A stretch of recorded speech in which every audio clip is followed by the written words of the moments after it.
Olá, eu sou a Luca e esse é o Cada Caso um Caos, um programa semanal, que fala das dificuldades e méritos dos artistas com um olhar mais direcionado ali para o psicológico, com comentários do professor e psicanalista, o Mário Sérgio Picorelli. A produção e edição é do Rafa e do Nico, da Pombo Produções. Hoje, no Cada Caso um Caos, a gente vai falar sobre o cara que é considerado um ícone da estética, da contracultura do punk, que fez parte de uma das principais bandas do estilo, Sid Vicious, do Sex Pistols. John Simon Rich Beverly, o Sid Vicious, nasceu em Londres no dia 10 de maio de 1957. O pai dele, o John Rich, foi um guarda da Força Aérea Real. A mãe era Anne Randall, uma ripona que conheceu o pai quando mandou fuga ali da vida acadêmica e se juntou à Força Aérea. Depois que o Sid nasceu, a mãe foi para Ibiza com o filho de 3 aninhos, e esperou o pai conforme eles tinham combinado. Ele disse que iria mandar dinheiro até acertar algumas coisinhas e já tô chegando, hein? Mas ele sumiu na neblina, nem me viu, desintegrou. E ela, para conseguir sobreviver, disse que precisou começar a vender drogas. Quando o Sid tinha uns 8 anos, ela casou com Christopher Beverly e o cara, infelizmente, morreu 6 meses depois de câncer. A adolescência dele foi bem difícil, Sempre passando perrengue financeiro e vendo a mãe envolvida no mundão ali das drogas. Ela, pra você ter uma ideia, oferecia pra ele droga como presente de aniversário. Tipo, é pique, toma isso aqui. A mãe era bem ruas, assim. Eu sei que quando ele fez 16 anos, a mãe botou o filho pra fora de casa porque não queria mais sustentar o menino. E aí ela falou, é você ou eu e não vai ser eu. Pra você ter uma noção, ela nem sabia em qual escola ele estudava. O negócio da Anne era drogas, assim, pesadíssimas. E ele se esforçava, viu? Ele estudava. Por mais que ela oferecesse drogas, ele não usava.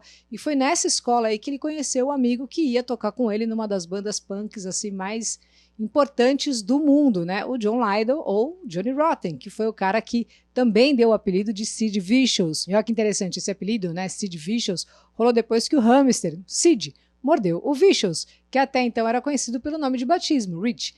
E na hora a resposta, quando o hamster mordeu ele, foi Sid is really vicious. E aí o petzinho recebeu esse nome em homenagem ao Syd Barrett do Pink Floyd, que aliás também está aqui no canal, vá lá ver.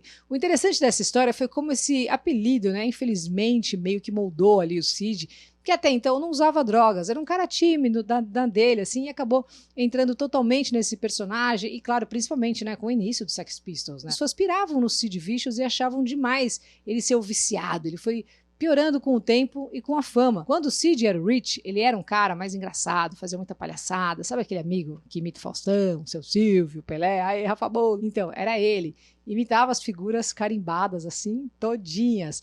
O lado mais violento da personalidade dele começou a bombar mais depois do apelido. Isso foi em 76. Ele estava com 19 anos. Ele agrediu um jornalista do New Musical Express com uma corrente de motocicletas, pensa nisso. Ameaçou um DJ da rádio BBC. Dava trabalho, assim, muita gente falava dele. E o Sid ia muito na loja da Vivienne Westwood, e do Malcolm McLaren, a Sex. Inclusive, ele também foi vendedor da loja. E aí, o Sid Vicious acabou virando uma referência de estilo da contracultura inglesa e também do mundo. Antes de entrar no Sex Pistols, mas já com o apelido de Sid Vicious, teve um festival de 2 dias organizado pelo Malcolm McLaren, que foi empresário do Sex Pistols, e o Sid tocou batera aí com o Silks and the Benches. Não foi nem um show, assim, foi mais meio que uma jam. Nesse dia ele tava putaço com os caras do Damage, uma das primeiras bandas punk ali do Reino Unido. Por isso, o Sid jogou um copo de vidro no palco enquanto a banda tava tocando. Acertou num pilar. Os cacos ali pegaram numa menina que ficou cega de um olho. E por causa disso, o Sid passou um tempo na prisão. E depois que ele foi solto, ele ganhou um, entre aspas, prêmio pelo seu comportamento e foi convidado a entrar na famosa banda do Johnny Rotten, depois que o baixista, o Glenn Matlock, saiu fora. Um adendo, o Sid nunca foi bom músico. Até o Lemmy, do Motorhead, tentou dar aula pra ele, mas não deu certo. Na terceira aula ele falou, não tem jeito não. Na real mesmo ele entrou por causa do estilo e atitude, porque tocar mesmo era tão mais ou menos que ele só gravou um som, o Boris, do clássico Nevermind the Bollocks, Here's the Sex Pistols. O Sid Vicious entrou no Sex Pistols em fevereiro de 77. A banda existia desde 75. Para você se aprofundar mais sobre eles, tem a cacetada de vídeos aí no YouTube, mas eu vou deixar do Casa Gastão, a descrição no link aí do Heavy Lero, dos queridos aí, o Gastão e o Clemente. Falando aqui mais sobre o Sid Vicious, Ele causou nesse 1 ano que ficou na banda. Era muito comum ele se automutilar, né? Usou muitas drogas. O John Lydon, o vocal dos Pistols, amigo, e o cara que além de ter dado o apelido, também apresentou o amigo à banda, disse que se arrepende muito disso. Segundo ele, o Sid sempre dizia que nunca seria assim, mas desde o primeiro momento em que entrou para a banda, ele ficou muito assim. No meio dessa loucura toda, ele conheceu a Nancy Spungen. Aqui acontece uma das famosas relações tóxicas, assim, uma das mais famosas relações tóxicas do mundo, né? A Nancy era uma garota que, segundo a mãe, sempre foi uma criança difícil e propensa a ataques de fúria. Para diminuir os acessos de fúria, a família decidiu internar a Nancy em um internato. 2 anos depois, ela não só fugiu, como foi encontrada super machucada e depois de tentar suicídio com cortes de tesoura nos pulsos. Aos 15 anos, o psiquiatra que fazia o acompanhamento da Nancy diagnosticou ela com esquizofrenia. 2 anos depois conseguiu concluir o ensino médio, meteu fuga de casa com 17 anos, trabalhou como stripper e prostituta, era grupo que acompanhava bandas como Ramones, Aerosmith, Bad Company, New York Dolls e por aí vai. E o Sid estava na banda fazia poucos meses. Por mais que ele fosse esse cara cheio dos cabelinhos espetados, né, todo cheio de estilo, atitude e tal, que arrumava confusão, por dentro ele tinha um monte de inseguranças, medos e frustrações. E o Sid era virgem. A Nancy já era viciada em heroína. Ela foi parar no apartamento de uma amiga, onde estava lá o Johnny e o Sid. Ela passou a noite toda tentando agarrar o Johnny Rotten, mas ele já estava ligado que não dava para apresentar ela para a mãe. E aí ele saiu, foi pelo outro lado da coberta. Ela então foi para os lados do Sid, que não só dormiu com ela, como também se apaixonou. Mesmo os amigos e todos os outros ali falando pra ele não se envolver com ela, que é B.O. Eu sei que, no fim, ela dominou o menino completamente, a banda acabou. Ela começou a empresariar uma carreira solo do Sid, que foi um fiasco. Tretas mil, apagava cigarro no namorado. Ele também não era bonzinho, disse que o Sid batia nela com o próprio baixo, até que no dia 12 de outubro, o Sid Vicious encontrou a Nancy morta no banheiro do quarto do hotel onde moravam ali com uma facada no abdômen. Ela tinha só 20 anos. Uma das histórias diz que o Sid estava drogado e matou a Nancy. Outra versão diz que tinha um dinheiro ali desaparecido durante o assassinato e conta que a Nancy foi morta por um traficante que vivia no apartamento. A terceira versão diz que a Nancy drogada se matou e que eles tinham um pacto de suicídio. O Vicious foi preso e acusado de ser o assassino. Primeiro ele confessou o crime, depois ele disse que estava dormindo, que na verdade, mais que dormindo, que ele estava tão louco, estava apagado assim completamente que não tinha a menor condição de fazer nada com ninguém. Eu sei que a investigação da morte durou 4 meses. Foi encerrada depois da morte do Sid por uma overdose. A autópsia concluiu que a morte foi acidental. Segundo o legista, a dosagem encontrada no corpo foi fatal porque ele perdeu a tolerância à droga por causa do programa de desintoxicação que ele tinha entrado. Um adendo. Em muitos livros, biografias, documentários, assim, o que comentam é que quem levou a dose fatal para o Sid foi a mãe, a Anne. Na cabeça dela, era para comemorar que ele tinha saído da cadeia, né? Porque depois da morte da Nancy, ele voltou para a cadeia, ficou lá 55 dias preso porque socou o Todd Smith, o irmão da Pat Smith. Treta por causa de mulher. Mas também tem a teoria de que quem deu a dose fatal foi o mesmo traficante que supostamente matou a Nancy. A verdade é que até hoje ninguém conseguiu provar quem matou a Nancy, quem deu a dose fatal para o Sid. Então, assim, são inúmeras as histórias sobre o Sid Vicious, várias teorias conspiratórias, inúmeras brigas, automutilações. O negócio ali, assim, era triste e muita gente aplaudia e alimentava essa loucura. A própria Vivienne Westwood, no começo da entrada dele na banda, dava livros do Charles Manson para ele ler como referência, para se inspirar. Falando em referência, o próprio Kurt Cobain disse que o que mais atraiu ele quando viu a Courtney Love era que ela se parecia com a Nancy. Bom, essa história vai muito além de droga, sexo, rock and roll, sei lá, mas qual que é o gancho psicológico que é possível pegar nessa loucura toda? Vamos chamar aí o nosso querido psicólogo, psicanalista e professor, o mestre Mário Sérgio Picorelli, e perguntar se é possível dizer alguma coisa dessa loucura aí do Sid Vicious. É possível, Mário querido? Pessoal, um grande abraço.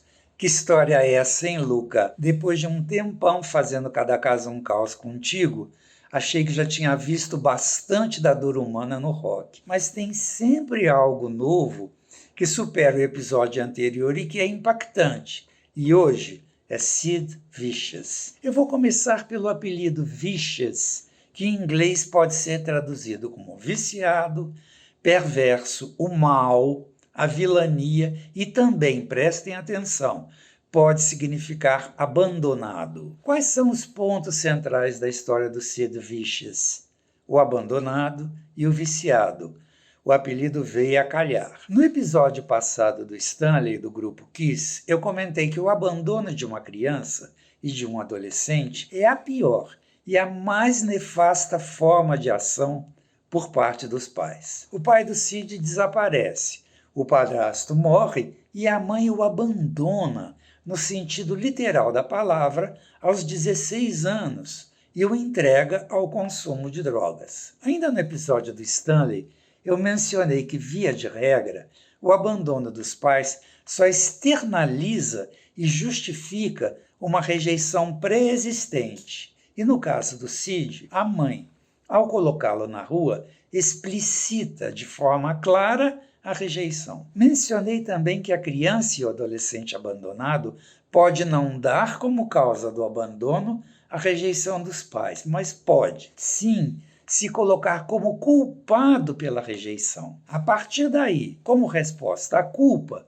pode desenvolver um auto-ódio voltado para si próprio. O auto-ódio se expressa em ataques a si mesmo, pelo uso exagerado de drogas, bebida, comida, sexo sem proteção, automutilação, ou seja, a pessoa faz consigo mesma um autoabandono de tudo aquilo que cuida, que acolhe e que protege. O looping voraz e destrutivo que a pessoa desenvolve, uma vez que inconscientemente ela se sente culpada pelo abandono, vai ter como resposta matar o eu e assim decretando lenta e brutalmente a sua própria morte. Quando o ódio da pessoa só encontra como canal de saída o próprio eu, assistimos e vivemos do lado de fora dela um desespero de dor e de impotência. Quem quiser saber mais sobre o assunto, recomendo o filme Despedida em Las Vegas, do diretor Mike Figgis, com Nicolas Cage e Elizabeth Shue. É a história de um roteirista alcoólatra que decide beber até morrer em Las Vegas. Ele conhece uma bela prostituta e os dois começam um relacionamento em comum. Ela não pode dizer para ele parar de beber e ele não pode culpá-la por ser prostituta. E assim, a saga dos dois dá sequência a um looping mortífero. Bem, pessoal, ufa!